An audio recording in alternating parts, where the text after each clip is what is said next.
Hello, welcome to Friday at 11. If you've not been here before, we're just going to talk for half an hour. This week it's Red Nose Day, and so we're going to talk about comic relief, Red Nose, and the Danceathon that's just happened on Sunday. And here with me is, do you want to introduce yourself, ladies? Yep, shall I start? I'm Penny here from Being Mrs. C, so hello everyone. I'm Ali from Bugbird and Bee. My lower third isn't working.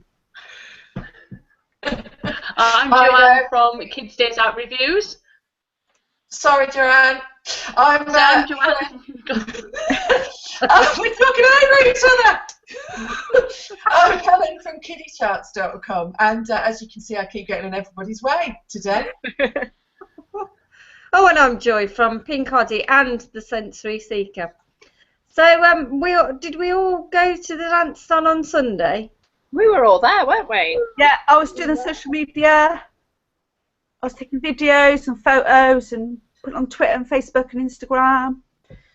It's funny though, because we were all there, but I don't think I actually got to see any of you for that long at all, really. I kind of waved at Ali across the whole width of Wembley Arena, and that was it, I think, Ali, wasn't it? I saw your son a lot, though. Yeah, I think I should have sort of told everybody to look up to the left and wave.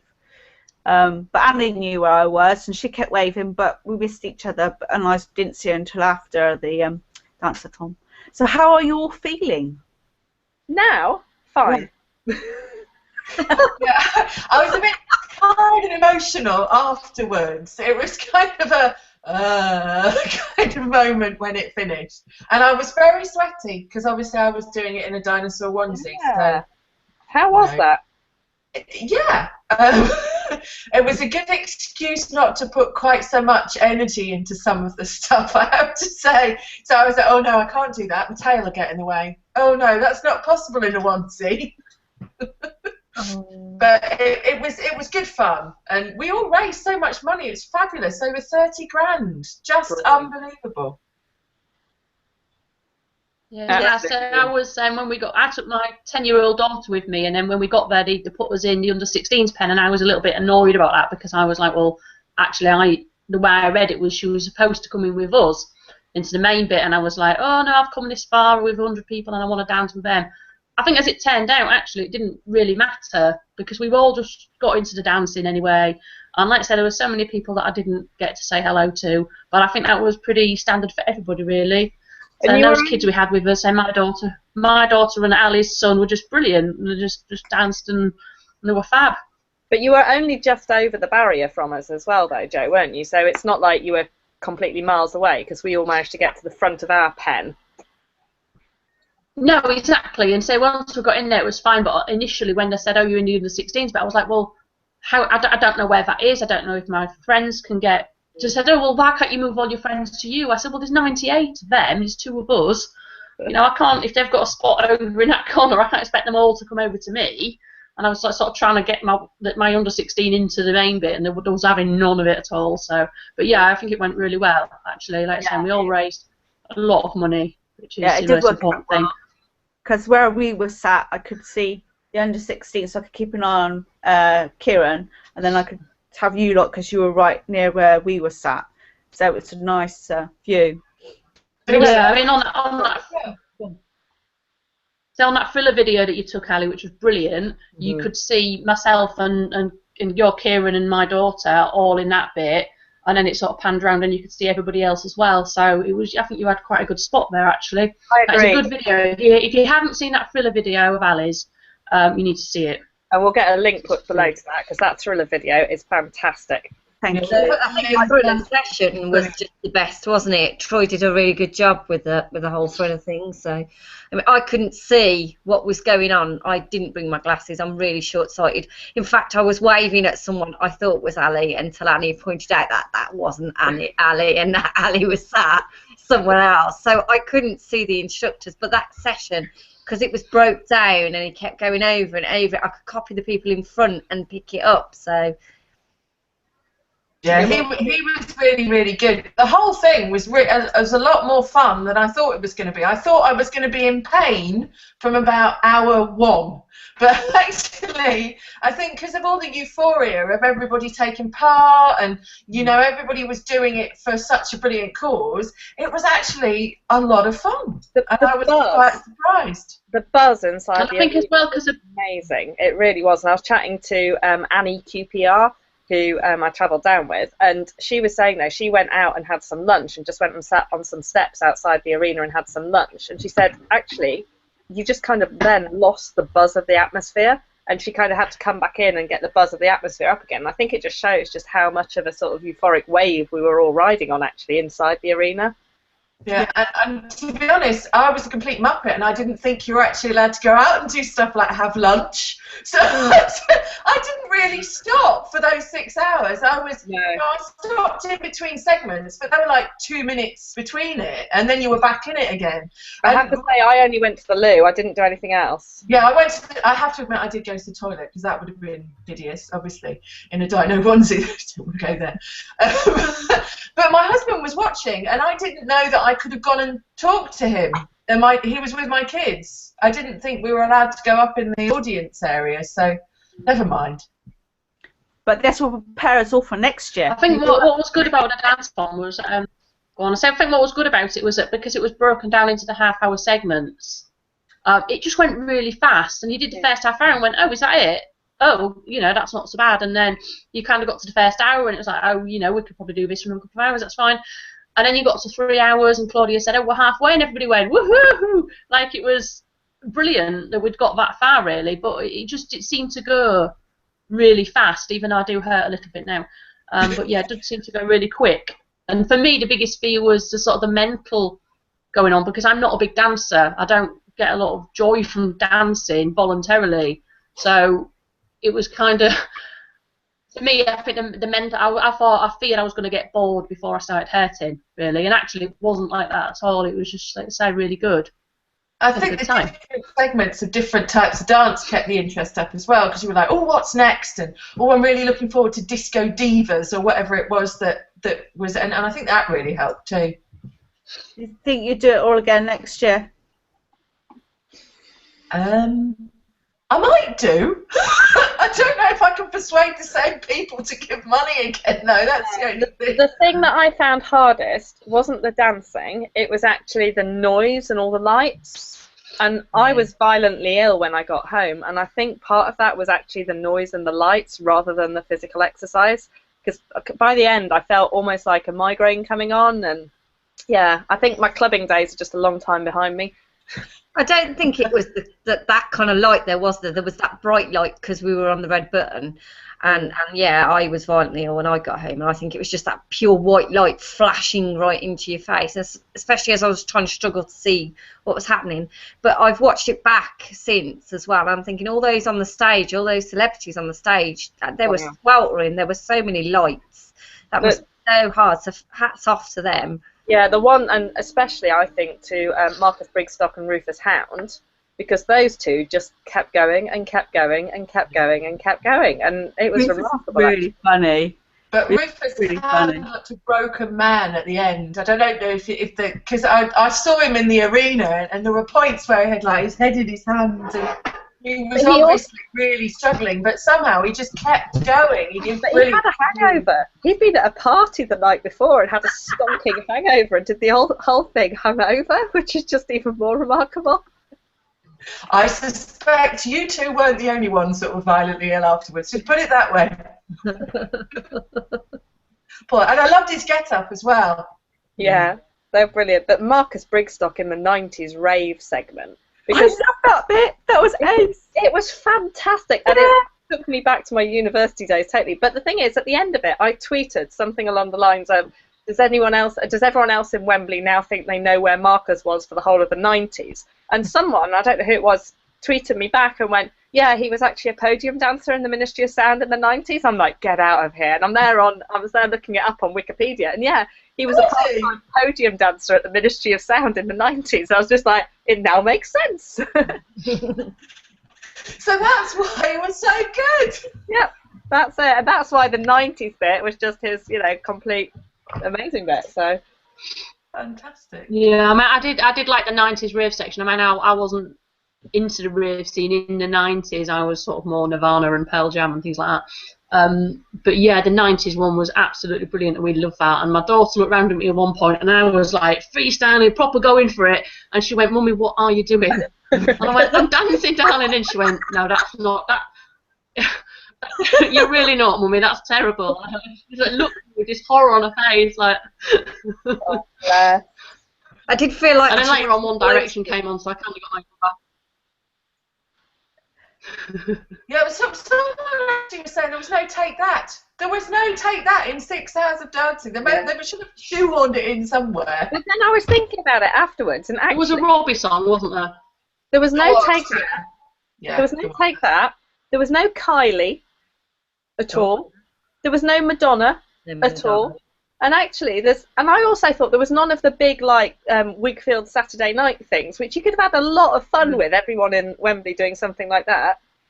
But I'm a big fan. We needed a party dance half hour, like you say, with Saturday Night and Agadoo, and oh, the that would have been awesome. Been copyright issues because they're broadcasting on their button. But the BBC surely. I mean, they play all this kind of stuff on the radio and stuff like that, and Sarah Cox's 80s program, whatever it's called on Radio 2, they play cheesy stuff and all that. So as long as they do the payments the right thing, which I'm sure the BBC will do because they're all legit in that. I expect it took them months to get that playlist sorted. Oh yeah, and someone put it all on Spotify. Ages. But all the royalties and stuff, the ones that they did play, they might have said because it's for charity, you don't have to, or something like that, mightn't they? But as well, half an hour is not a long time to when you're thinking who you're going to pick and what fits into the dance routine, is it? No. There's always going to be somebody that's going to be missed out, isn't there? Because half an hour for each segment. Even though it's a whole 6 hours, there's so much music out there. Someone's going to miss out. I just liked a cheese segment. I think that's the thing that was missing. A nice bit of cheese. I do like a bit of cheese. Which bits did you not like? Which was the section you didn't like? I didn't really like the soul bit that much, and funk didn't really do it for me. I'm not really a Strictly person. We didn't like the Strictly either. I thought the dancing wasn't that great in the Strictly bit because it was a bit wishy-washy. Everybody was out of sync, and everybody by that time is sort of like they lost the will to live. But there was one very, very big. Nobody was and it just looked messy. But there was one very, very big redeeming feature with the Strictly section. Ali Ash. Say no more. So you weren't actually dancing, you were just watching, weren't I was you? videoing him. I was. That sounds really bad. He was mic'd up. I was expecting him to have a chat with somebody, but I don't know if towards the end they were catching up. So yeah, they I think it might have been. But it was really cute because his girlfriend was there, who's one of the other pros, Jeanette. And it was really sweet because there was some bit, and I didn't get it on camera, which is a shame, but there was some bit where they were doing something, and suddenly they just grabbed his hand and looked into each other's eyes and kissed her, and I was just like, oh, my heart melted. It was very sweet, very, very sweet. I think we should give Dermot a big shout out because, wow, Yeah. that was nice. 24. He's finishing, I think, just before the show or just at the beginning of the show this evening? I think he finishes. I heard him on the radio talking to Ken Bruce a bit earlier when I was in the car, and I think he said about 7:20 he finishes, something like that. I think the TV coverage tonight starts at 7, so it'll probably be 7:20 will be about right, wouldn't it? So that's what I think I heard him say. Goodness. Go, Dermot! That's hardcore, though. That is seriously hardcore, and doing it on your own without that buzz of everyone around you. This is Everybody's breaking up. I think we've lost Joe, unfortunately. Yeah, you're breaking up as well, Penny. I think Joe's distraught at the idea of Dermot dancing for 24 hours. Look at that head. It's bare. Friday the 13th. Friday the 13th has got nothing to do with it. Oh dear, I had to say, Friday the 13th. because Dermot that's on his own and he's being televised for 24 hours. We could live. take some breaks. Hello, Joe. Hello, Joe. You okay? She's looking confused now. It's just looking confused now. So have all your kids gone all dressed up today? No, just crazy hair. Just I have a crazy. Scooby-Doo and they've all got the glasses as well. But he had to go with Scooby-Doo. Oh, and noses and crazy hair. I was really pleased that us, because World Book Day was like, I was worried that we were going to have to dress up, and then we didn't, which was brilliant. And then today I was worried we were going to have to dress up, and we didn't. We just had to take noses in. So God knows what's going to happen. They're going to spring something on me with it 2 hours to go, and they've got to look like something amazing. Well, we've got an after-school disco which we've paid money for, so I'm going to help out. But that's straight after school for 2 hours, so that's our little fundraiser at school. Oh, fabulous. We got we've a long day. I just noticed how bushy Joey's eyebrows are. You've not seen them? No, I've been seeing it. I was thinking, I really like your glasses, and I just thought, oh, she's You've got spectators. They're real eyebrows. You should see them on my son. It's even better because he's like these proper little blonde hair, blue eye. So his hair's really blonde, and then he's got these black fluffy eyebrows. And I've got my leg warmers on. And I did the school run like this, and everyone's just like looking at me. And it's like, it's comic relief. But when people look and they think you look weird, but they don't dare say anything. It's been a bit like that today. Surely today is one of the days where you can look weird and absolutely so get away with it. Yeah, definitely. Yeah, it was like that on Sunday going to London. And it's like slowly but surely everybody sort of like we gathered together, everybody that was going to be going to Wembley from Paddington. And Kieran decided that, I'm going to get dressed now then, because he was decided then he was going to dance and put all his gear on. He went behind where Paddington Bear is. There's a little cubby hoe thing. Yeah. And he went there and got changed and put on his socks and everything and came out, I feel better now. I had to. I travelled on the train on my dinosaur onesie, and I have to admit there were some strange looks that I was receiving.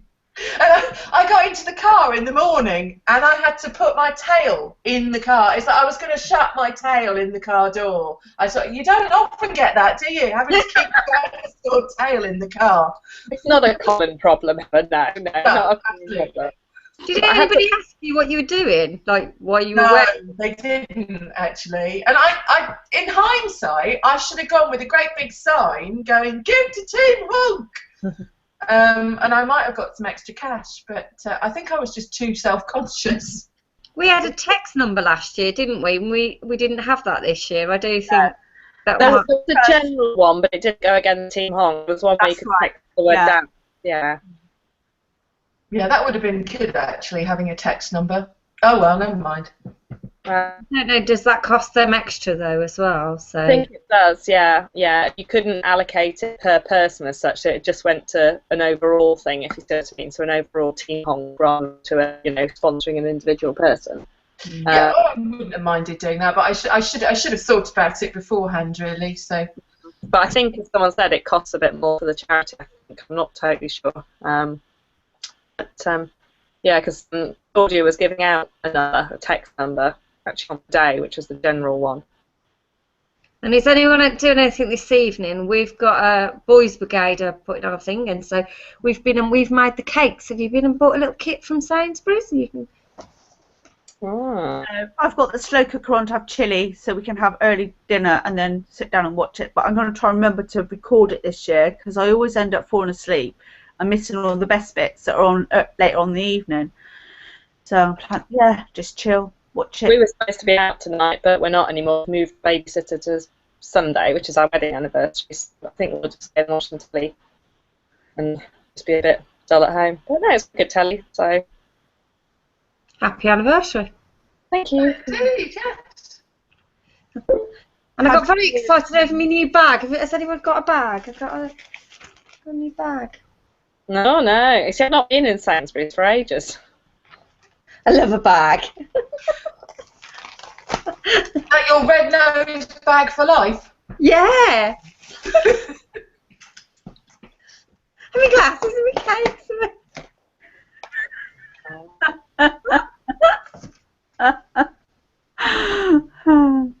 I'm behind the tent. I'm still wearing the t-shirt from 2 years ago just because I haven't got round to going to TK Maxx or anything yet. Yeah, I only bought one t-shirt this year.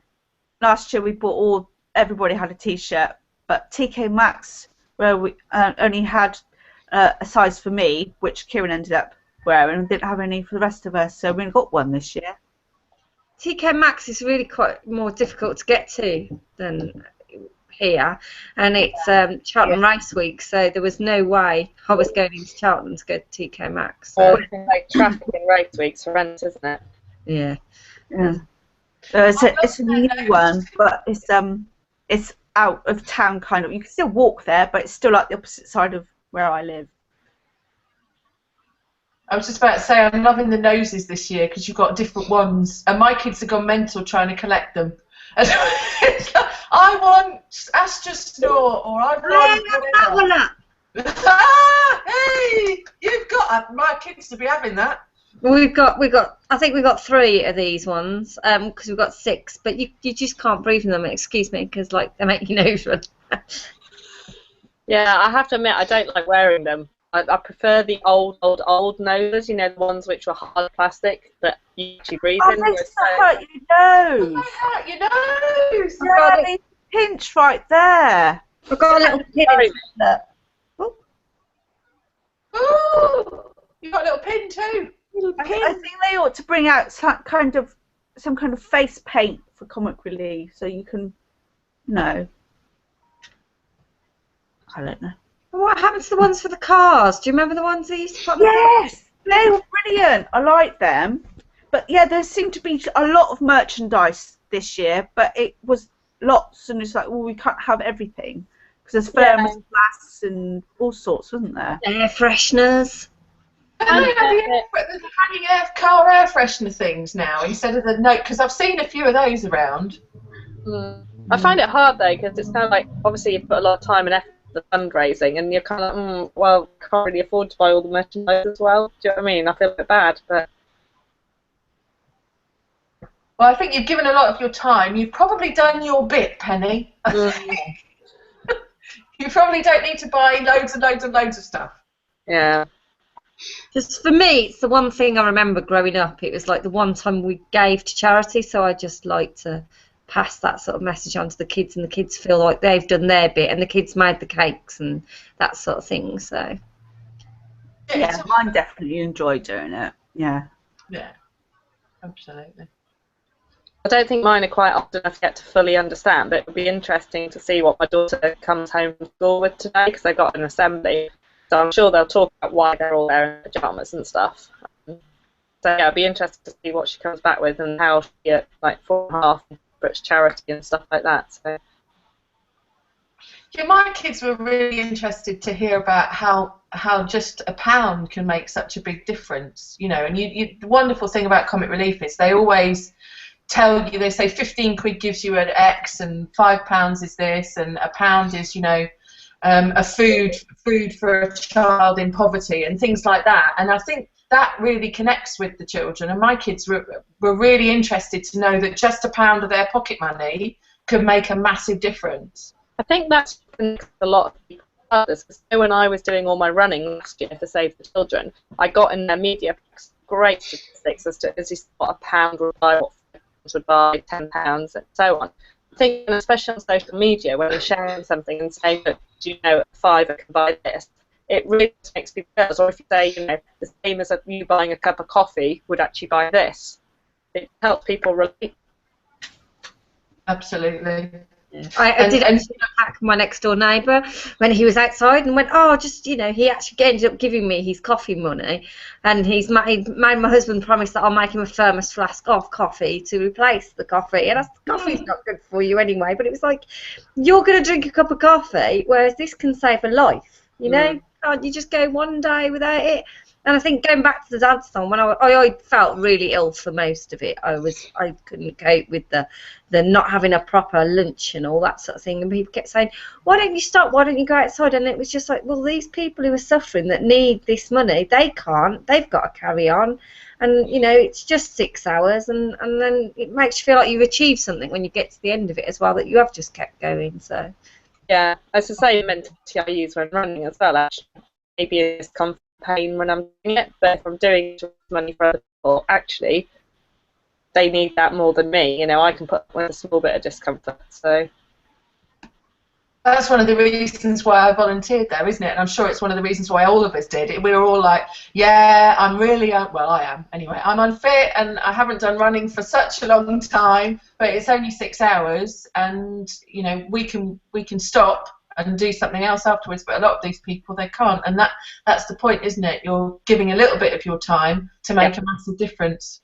Totally.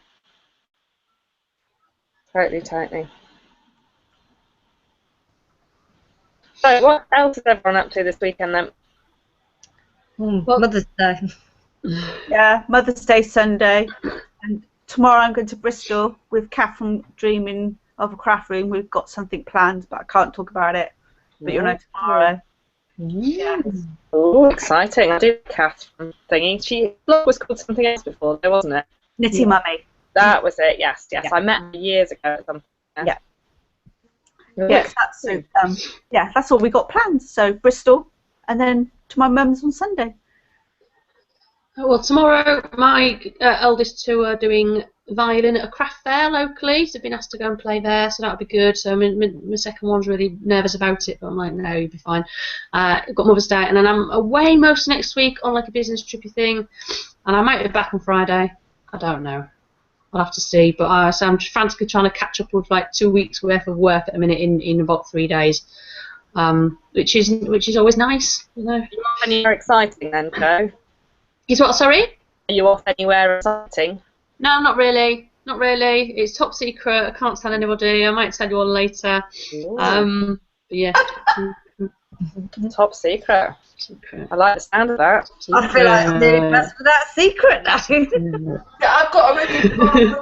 That's 2 of you that have got secret stuff going on, and I'm doing nothing secret at all. I might have to invent something now. Yeah, Helen. Me and you, Helen. I'm doing something really secret. Yeah, same here. No secret if I don't know about it yet. Exactly. Well, Saturday we've got Boys Brigade again are still raising money for Comic Relief, and they've got a car wash, and they're going to be selling cakes and bacon sandwiches and all sorts, and come down and get your car washed. So that's us Saturday, and then Sunday we're supposed to be going out for a meal. So very nice. To celebrate Mother's Day, Joy. Well, celebrate, yeah. Don't really like it. No. But yeah, you have to do it for the children, don't you? They like to make a big fuss. They do, yes. My son was a bit sad this morning because he's broken his Mother's Day gift that he made yesterday. So it's not broken. I don't know what. I think he probably, because he's just like that, shoved it in the bottom of his bag and thought by some miracle if he piled all his school books on top of it, it would be fine. Oh. It wasn't. I'm looking forward because I'm actually getting a present from my daughter because they've done the PTA did this thing at school. You send kids in with a couple of quid, and PTA got volunteers to do present wrapping for the kids. The kids, I think it was the head's office, and they get to choose from a selection of gifts and buy something for their mum and get it wrapped up and things like that. So it's a nice surprise. So that's kind of sweet. We do it at our school Christmas fair where kids can go in and the teachers help them wrap something up for their parents as Christmas presents. They can't, it's the kids because it's just for school. Feel like they're, you know, doing a nice surprise present. So I'm hoping it's a box of Maltesers, which is the noise it came like. We'll share the link with your family after, Penny, so if they haven't, they can go and get you a box. Yeah, my daughter asked me this morning what 5 things I really wanted. So I think she was trying to angle what it was that I wanted for Mother's Day. And I was trying to think of really small, cheap things that she could afford. I would like an iPad. Oh, I can't get that, Mummy. Some quiet and lie in, that kind of thing. Chocolate, I said in the end, because I always want chocolate. That's Or, a good. or a chocolate-covered alias from Strictly Come Dancing. That would probably do it. I'm not really sure I should be saying that to my daughter. She's 9. May cause problems. And she may pass it on to my husband, which would be even worse. Or they might watch this video. Indeed! Nobody watches us. Nobody watches us apart from Claire at work. Hello, Claire. If you're watching at work, hello. Oh, we're doing shout-outs now. To our fan, yes. It's Jo that said she wanted the chocolate-covered alias, not me. It was Penny. It was for Penny. I'll take a chocolate-covered alias, or even just alias covered in chocolate, to be honest with you. We're going to come off air and find out that loads of people have watched us now. Thing is, I can see my husband is not watching, so I'm sorry. Well, get it shared with Comic Relief, and then Alias will watch it, and then where will we be? Really. Maybe you'll make you a chocolate-covered one. Dipping his finger in the chocolate. Let's not get my hopes up here, okay? You can do that at Cadbury's, can't you? You stand there and they do the thing with the screen and you can make a chocolate life-sized model of yourself. Can you? You thought about this far too much, Joy. You have thought about it far too much. They have actually got a campaign at the moment, Feel the Joy. So, you know, that works particularly well on the floor and with that comment. Maybe we can have a Friday sponsored next week then. Oh, bless. Anyway, are we ready? Are we done? Yeah. I don't know. Yeah. We've been jabbering for a long time. It is half an hour, yes. We should say goodbye. Right, so anyone want to just saying bye? Bye bye everyone. See you next time. Bye.